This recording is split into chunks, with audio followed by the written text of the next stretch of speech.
Every day, a kind-hearted waitress noticed a quiet boy who never ordered much, so she secretly made sure he never left hungry. She thought no one noticed, until one morning, four mysterious black SUVs pulled up to her small-town diner, and everything changed. What followed was a revelation no one saw coming. In the small, windswept town of Brookhaven, nestled precariously between the vast, silver plains that shimmered under the immense sky and the shadowed edge of the ancient Everwood Forest, lived a woman named Claire Dawson. At 31, Claire existed within a meticulously crafted sphere of routine and solitude. Her life unfolded in quiet rhythms, dictated by the rising sun and the needs of Maple and Time Cafe, a humble diner whose faded paint and worn linoleum floors whispered tales of better days. Every morning, long before the first rays of dawn bled gold and rose across the horizon, Claire was there. The jingle of her keys unlocking the creaky front door was often the first sound to break the pre-dawn stillness on Main Street. The familiar click of the lock yielding, the groan of the old hinges, these were the opening notes of her daily symphony.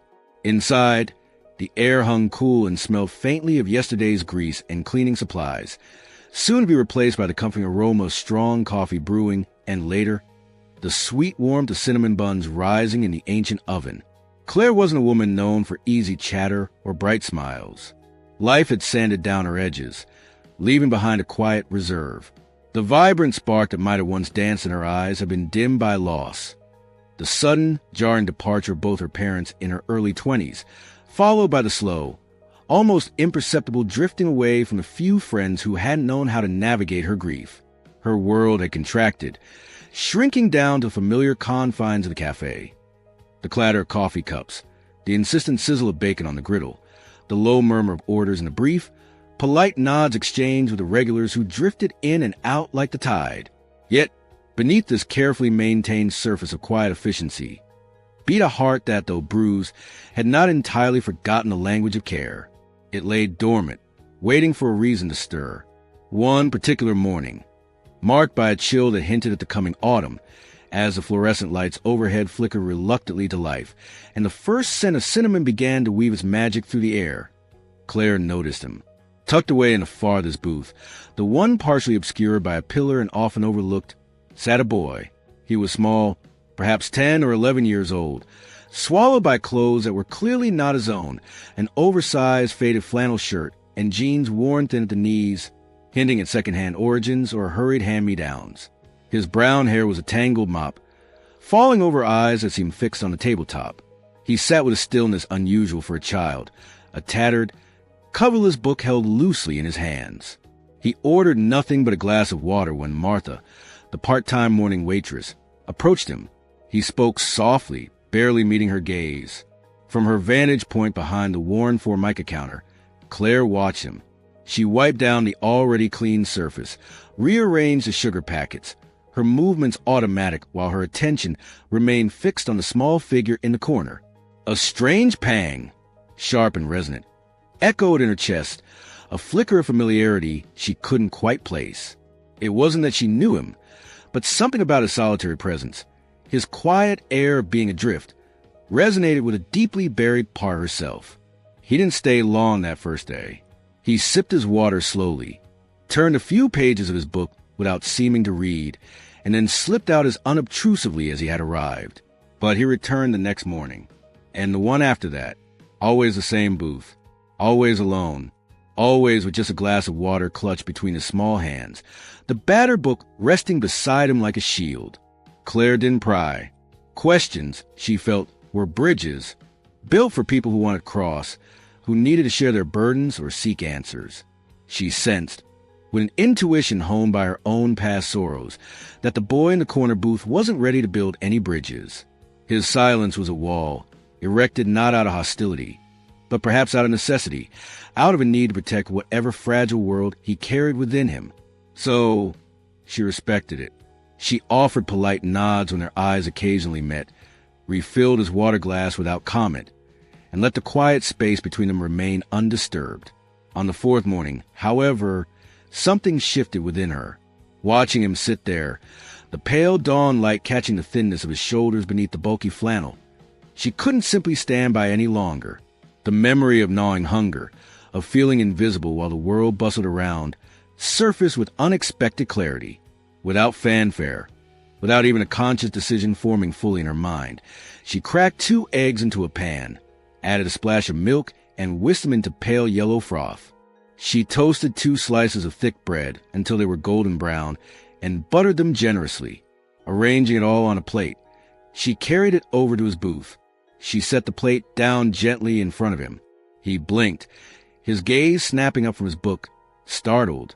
His eyes, large and brown, held a flicker of confusion, then suspicion, before landing on the simple offering of scrambled eggs and toast. He looked from the plate to her face, a silent question hanging in the air. Claire offered a small, almost imperceptible nod, then turned and walked back to the counter, busying herself with polishing the coffee machine. She didn't watch him eat, didn't want to make him feel observed or indebted, but she heard the soft scrape of a fork against the plate, a small sound that seemed disproportionately loud in the morning quiet. That simple act became their unspoken ritual. Every morning thereafter, just as the sun began to chase the shadows from Brookhaven streets, the boy, who she eventually heard Martha gently coax a name from, Eli, would arrive and settle into his booth. And every morning, Claire would bring him a warm breakfast. Sometimes eggs, sometimes pancakes left over from a canceled order, sometimes just buttered toast and jam. She never asked if he was hungry, never drew attention to the offering. He, in turn, never explicitly asked for food. He would simply look up as she approached, offer that same slow, solemn nod of thanks, and eat quietly, methodically, always keeping his tattered book close by. When he finished, he would slide out of the booth and leave, pausing only for a fleeting moment at the door to cast a soft, grateful look back toward the counter. It was a look that spoke volumes more than words ever could. Her co-workers noticed. Of course, Martha, older and pragmatic, pulled Claire aside one slow afternoon. "Be careful, Claire," she'd murmured, wiping down tables. "You don't know his story. Giving away food, it sets a precedent." Gary, the cook who came in later, just raised a skeptical eyebrow whenever he saw her preparing the extra plate, muttering something about stray cats finding a reliable meal source. But Claire didn't care about precedents or cynical remarks. Their judgment slid off her quiet resolve. She remembered too vividly the ache of an empty stomach, the deeper ache of feeling utterly alone and unnoticed in a world full of people. She remembered the desperate yearning for a small act of kindness, a sign that someone saw, even if she hadn't known how to ask for it. In Eli's quiet presence, in his guarded vulnerability, she saw a reflection of a younger, more lost version of herself. And feeding him felt less like charity and more like tending to a wound she recognized intimately. Then, one Monday morning, the rhythm broke. The sun rose, painting the dusty cafe windows with familiar light. The coffee brewed, the cinnamon buns baked, the first few regulars ambled in. But the corner booth remained starkly, undeniably empty. Claire told herself he was just late. Maybe he overslept. Maybe something had changed in his routine. She kept glancing towards the door, listening for the soft scuff of his worn sneakers on the welcome mat.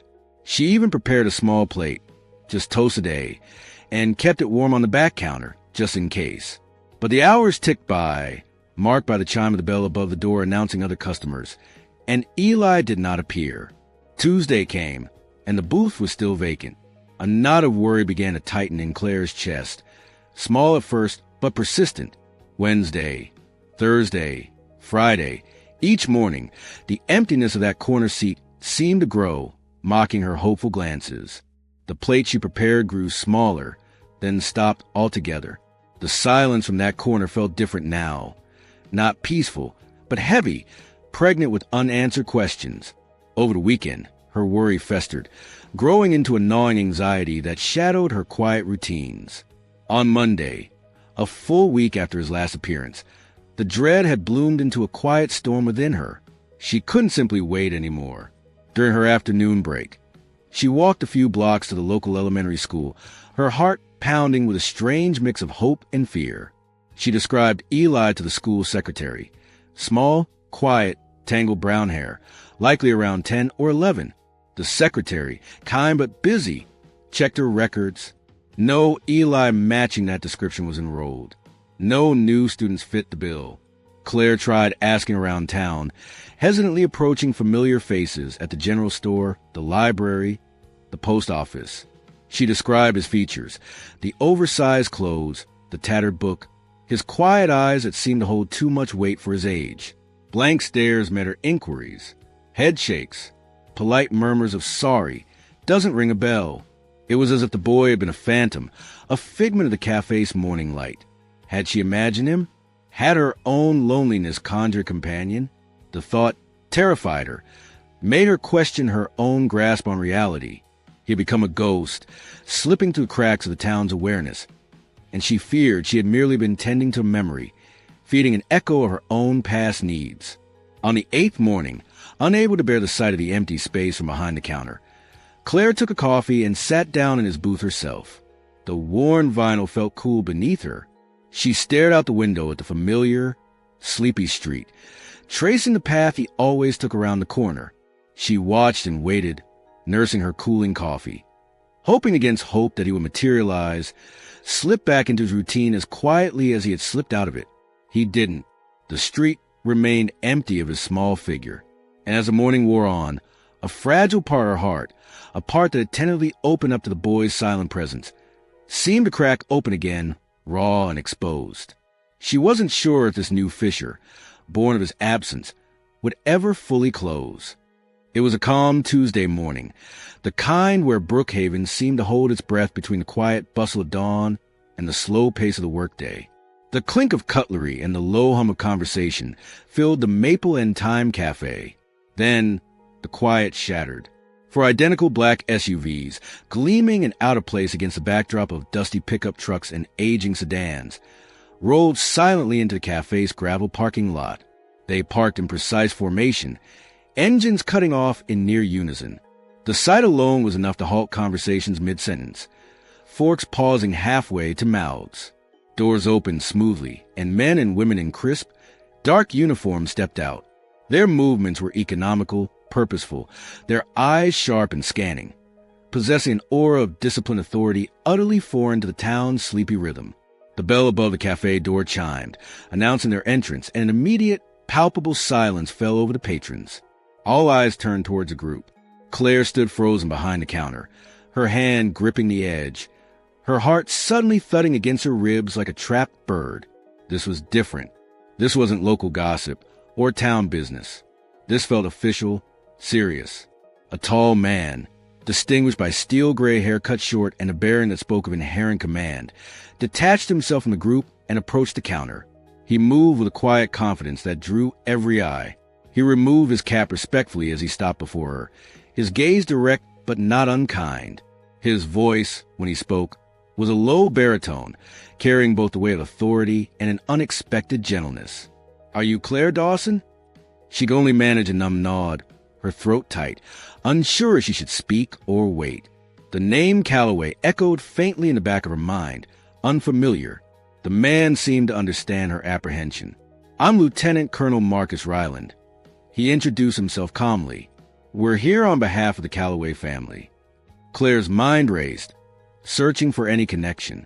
"Calloway," she repeated, the name foreign on her tongue. Instead of explaining immediately, Lieutenant Colonel Ryland reached into his uniform jacket and produced a letter. It was folded neatly, though the paper itself looked weathered, as if it had been carried for some time.